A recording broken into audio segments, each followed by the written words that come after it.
अस्सलाम वालेकुम जी। मेरा नाम सुहेल अब्बास है और आप देख रहे हैं learn with Suhail official YouTube channel. नाज़रीन, देखते हैं जी। CSS 2023 का पेपर आ चुका है इंग्लिश का, और इसने बहुत से लोगों को सरप्राइज भी किया होगा। बहुत कुछ इसके अंदर देखने को है, करने को है। हम इंशाल्लाह ताला इसके ऊपर फर्दर जो है वीडियोस बनाते रहेंगे। मैं कोशिश करूंगा कि इन 10 के 10 जो टॉपिक्स हैं इनकी आउटलाइंस बना दी जाएं। तो अभी तो नहीं, अभी जस्ट हम सिर्फ देखेंगे कि कौन सा टॉपिक आया है इस बार ना। उन्होंने ज्यादातर जो है प्रोवर्ब्स डाली हैं, मतलब कि आपने मोरक्कन प्रोवर्ब है, कोई कोई अफ्रीकन प्रोवर्ब है। ठीक है, इस तरह उन्होंने जिस तरह लास्ट टाइम डिजिटल डेमोक्रेसी वाला आया था, वो एक डॉन की हेडलाइन उठा ली थी, टॉपिक उठा लिया था। उसी तरह एक ओपिनियन का इस बार ये बॉयज विल बी बॉयज, ये बैक इन 2019 का एक एक लड़की ने लिखा था, तो उसके ऊपर आ गया। तो हम देखते हैं कि इसके अंदर क्या था। जिस तरह मैंने अपनी लास्ट वीडियो थी जिसके अंदर मैंने बताया था कि जो CSS 2023 के अंदर पेयर होने जा रहे हैं, आप उसे लाजमी देख लें। उसके अंदर मैंने आपको बताया भी था कि आपने वहां पर जाके लाजमी कंफ्यूज तो होना है, लेकिन थोड़ा सा जब आप रिलैक्स होंगे, आप चीज़ों को वापस अलाइन करने की कोशिश करेंगे, तो आपको पता चल जाएगा कि आपने ये सारा कुछ पढ़ा है, लेकिन जस्ट सिर्फ आपने ना उसको मोल्ड करके लिखना है। ठीक है, तो सारे टॉपिक्स करने वाले होते भी नहीं है। कुछ होते हैं जिनमें आपने डिसीजन करना होता है और आपने वहां से चीज़ों को निकालना होता है। तो स्टार्ट करते हैं जी। सबसे पहले instruction in the youth is like engraving a stone. ये बेसिकली एजुकेशन के ऊपर ही है कि आपने यूथ को किस तरह टीच करना है।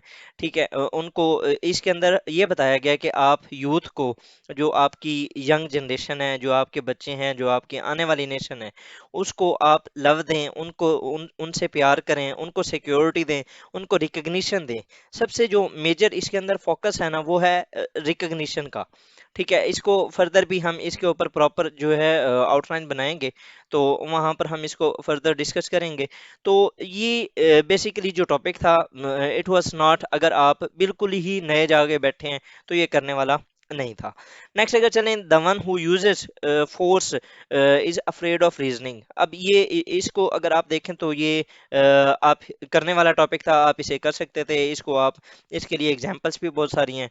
इसके अंदर ना वो ये कहना चाह रहा है कि जब आप यूज करते हैं फोर्स, तो आप ना रीजनिंग का आपको डर होता है, आप उसकी वजह से करते हैं, या आप रीजनिंग में यहाँ पर कंप्रोमाइज भी लिया जा रहा है कि जब आप फोर्स करते हैं, आप फोर्स को यूज करते हैं, तो आपके पास कोई और ऑप्शन नहीं बचता।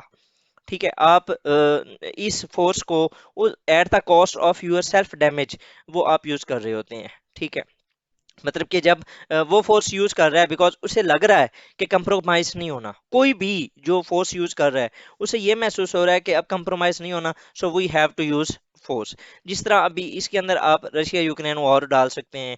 ठीक है, आप जो चाइना है उसकी जो ओवरऑल अब असर्टिव फोर्स है या असर्शन है इन द ग्लोबल एरिना, आप उसको डाल सकते हैं, क्योंकि वो ये फील कर रहे हैं कि अब हमें हमारा जो एक सेल्फ डैमेज है उसको बचाने के लिए हमें लाजमी फोर्स को यूज करना पड़ेगा। वायलेंस तब होता है जब हमारे पास कोई और ऑप्शन नहीं बचता। ठीक है, तो ये भी यहाँ पर यही कहना चाह रहे हैं कि जब आप फोर्स को यूज करते हैं, तब आपके पास कोई और अवेलेबल जो ऑप्शन होता है वो नहीं होता।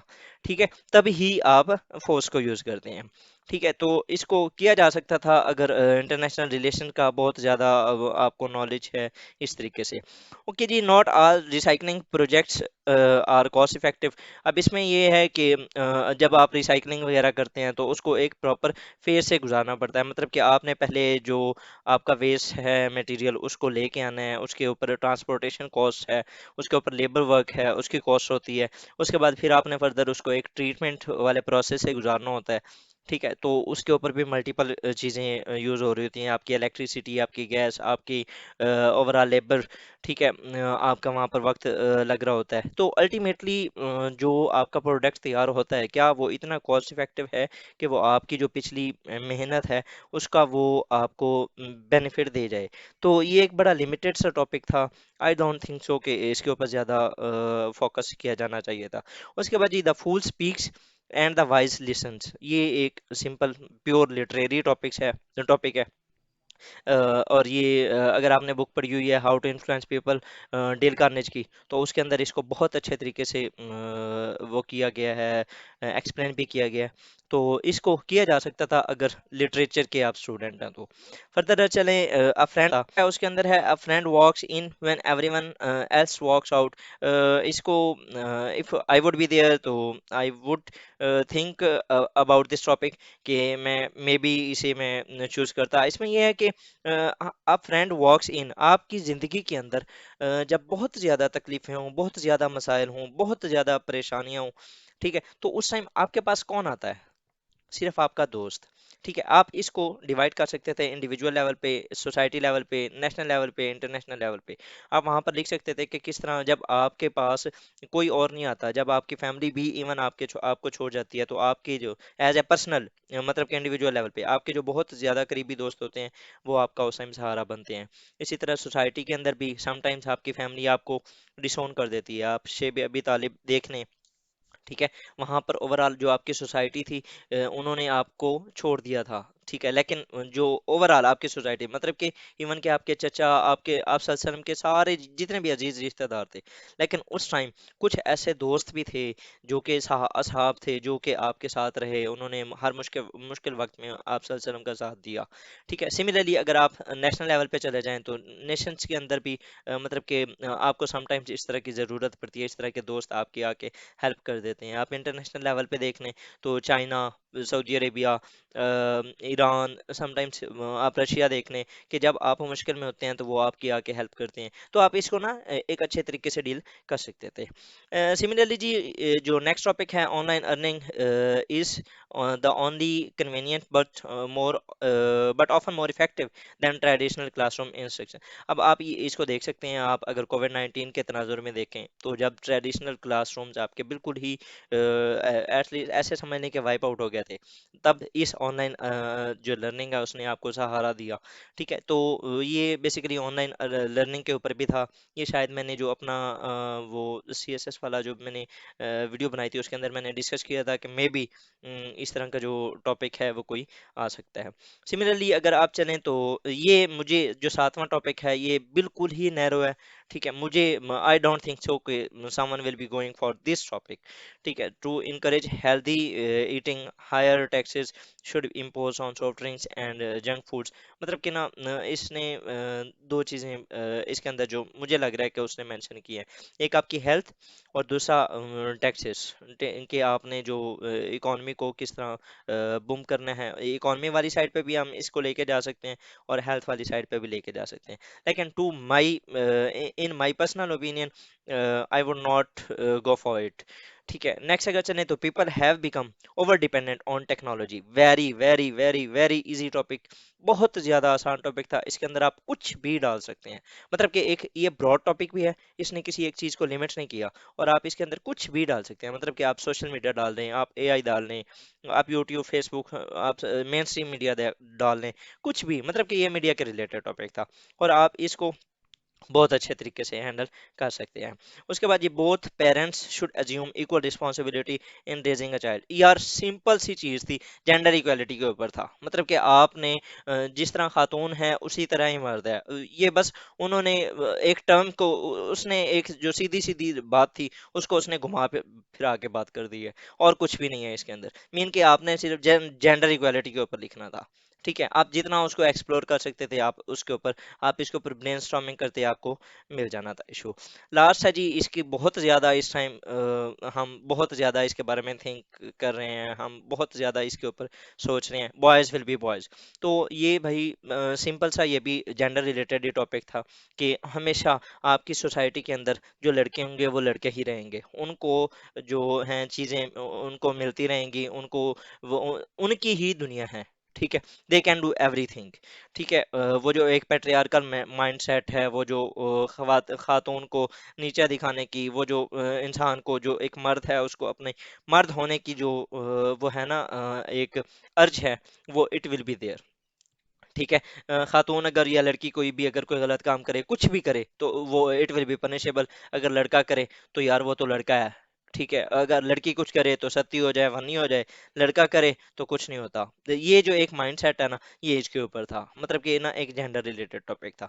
तो in the coming days, in the coming weeks, इंशाल्लाह we will be working on this topics. आसान थे, अगर इन माय ओपिनियन के अगर इनमें से हम चूज करें तो एक ये जो दूसरा टॉपिक था इसको चूज किया जा सकता था, ये आसान था। ठीक है, उसके बाद जो चौथा टॉपिक था ये भी इजी था, आप इसके साथ जा सकते हैं।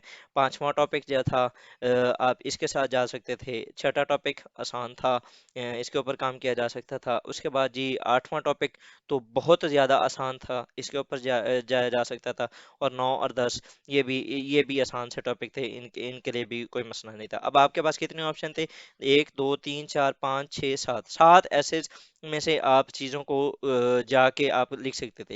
लेकिन इन माय ओपिनियन अगर मैं बहुत ज़्यादा नैरो डाउन करूं तो जो ये 8 नंबर का था और जो 6 नंबर था, अगर एक सीरियस कैंडिडेट है ना कोई भी सीएसएस का, तो वो इन दो टॉपिक्स को बहुत इजीली लेके जा सकता है। ठीक है, और ये नौवां जो टॉपिक है इसके ऊपर भी वो काम कर सकता है, वो इसके इसके साथ वो जा सकता था। सो इसमें कोई डरने वाली या कुछ इस तरह की बात नहीं है। अभी भी चीज़ें जो हैं वो हमारे हाथ में हैं। फॉर दोस्त जो कि सी एस एस 2024 के लिए अपेयर होने के लिए जा रहे हैं या उसकी वो तैयारी कर रहे हैं, वो इस पेपर को देख के कोई टेंशन लेने की ज़रूरत नहीं है, परेशान होने की ज़रूरत नहीं है। Be ready. ठीक है, आप अपने आप को कर सकते हैं, आप चीज़ों को जो है वो ठीक कर सकते हैं, ये कोई मसला भी नहीं है।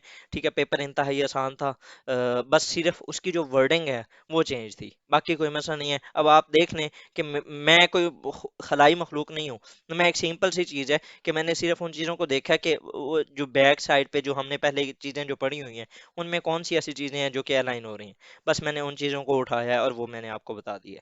सिमिलरली आप भी कर सकते हैं। ठीक है, don't lose hope, be ready for today in 2024।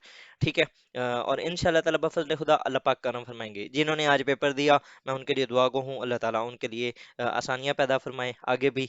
और अगर उनमें से कोई ये वीडियो देख रहा है तो आपने जो भी किया इंशाल्लाह ताला बफज़ल खुदा अल्लाह ताला उसमें बरकत डालेंगे और वो आपको इंशाल्लाह ताला बफज़ल खुदा will be giving a chance for next phase.